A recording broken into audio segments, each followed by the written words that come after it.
Did you know 25% of adolescents struggle with chronic pain and 75% of the parents don't know how to help their child? Chronic pain impacts everyone, but when your intelligent and compassionate teenage child is the one who is going through this problem, you as a parent want to help. In this channel, I offer practical tips and tools to help you and your child take steps to resolve chronic pain. And here are 3 steps you can take to help your child overcome chronic pain. And these are, number 1, understanding what chronic pain really is. Number 2, managing your own stress. And number 3, promoting your child's independence. So let's get to it. And strategy number 1, understanding what chronic pain really is. Did you know that chronic pain was long ago understood as a pure biomedical phenomenon? Therefore, pain equals a sign of injury, and the more pain level or the higher pain level you have as a sign of more serious illness. While that was valid, I want to say about 60 years ago, these days, that understanding of pain equals a pure biological phenomenon is so outdated. And I hate to break it to you, it is so outdated. So what then?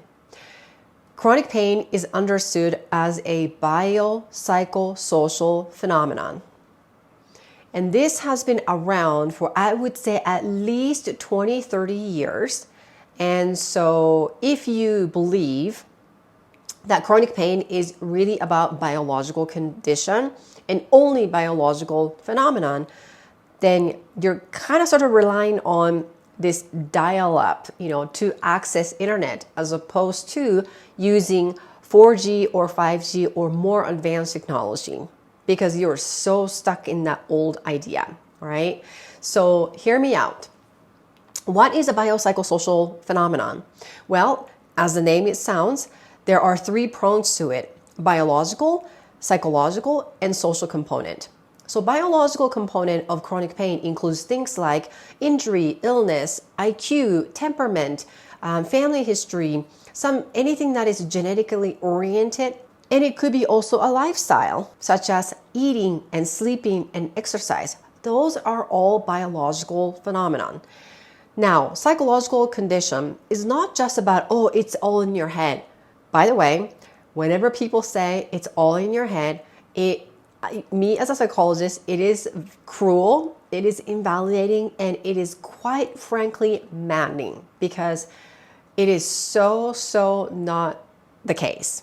All right, it's a lot more complicated than that. So back to the psychological thing. Psychological factors include things like your child's ability to cope and self-esteem, the way they think, the way they feel. It could be underlying anxiety or depression or any trauma, but it could be just their mindset and belief system. Those are all psychological factors. Now, the social factors is anything and everything in between.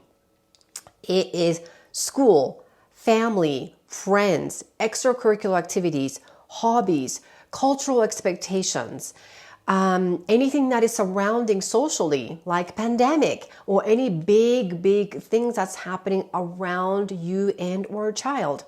All of those things are related to your child's chronic pain. And I'm not saying these are the reasons why.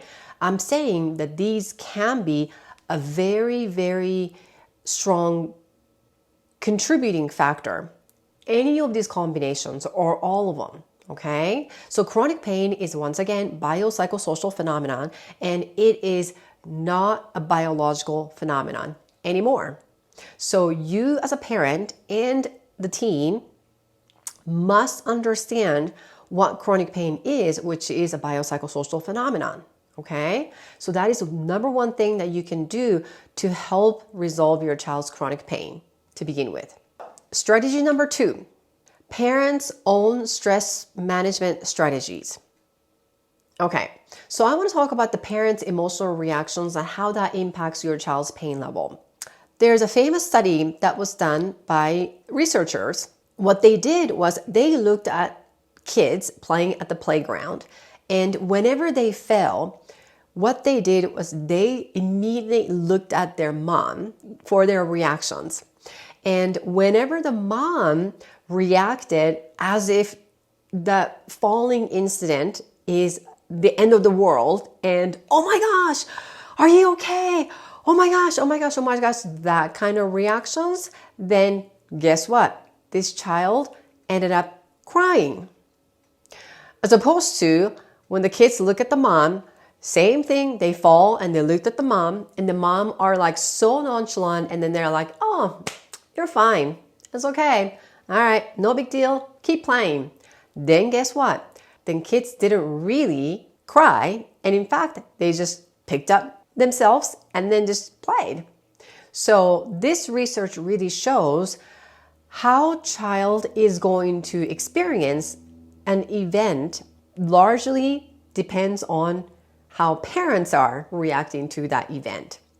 The same rule applies to your child's chronic pain. So if your child is having a chronic pain experience, and if you're having a hard time managing your own emotional reactions, then that is where you can start engaging in any self-care activities. To me, it doesn't really matter what you do as long as these self-care activities are safe and healthy and that is appropriate for you. So it could be things like getting into exercise, doing yogas, or having a 15-minute break just for yourself, any self-pampering experience or anything like that that helps you to recharge your mind and soul. That is what you can do. And in the end, what you're doing is actually going to help you and your child resolve chronic pain. Step 3, promoting your child's independence.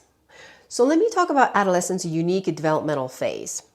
What that means is adolescence is a time for them to feel more independent and want to be independent. That's why they like to spend more time outside of home with friends and peers instead of spending time with family, right? And then this is also the time that the teens might challenge your parents as an authority figure, right? So those are the things that are normal. And what you want to do as a parent is the more your child can handle the pain management independently, the better the outcome. The only exception is the medication dispensary. Because if your child is taking a medication for their pain, then I don't want them to go to the medicine cabinet or have a bottle of medicine on their own and accidentally overdosing, right? So that's the only line I don't want you to draw, that is where you would manage the medication for your child.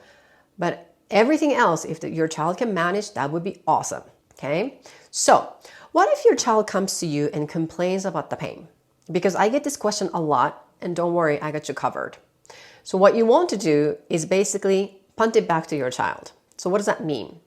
Let's say your child comes to you, oh, my head hurts. Then, again, slow breathing on your own, calm yourself down, and then you can say with empathy, gee, I'm so sorry you're having this experience. And then here's a magic sentence. What have you done to help yourself? Or what strategy are you using? Or what can you do to help yourself? All of these statements are empowering your child. Basically, you're punting it back to your child. So then your child is sort of kind of forced to think on their own to figure out, oh, gee, what am I doing? Right? And sometimes your kid might say, I don't know, because I bet you your kid might be already emotional sometimes. So you can get this reaction, I don't know, Here's what you can do. First of all, you remain calm, okay? And you can say something like this. Again, empathy with calm response, okay?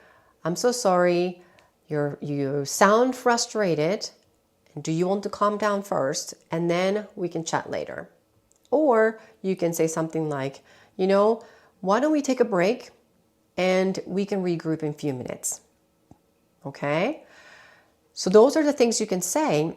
So do your best to punt it back to your child, so then you're promoting the independence of your child's ability to manage the pain. I do have a parenting guide that has more information, and it is a printable PDF free guide that you can implement today. So click the link below to grab it. Now, if your child is an intelligent and compassionate teen who is struggling with chronic pain, and you are motivated and committed to help your child overcome chronic pain through actionable solutions, then click a link below to talk to me directly and see if you qualify for the program.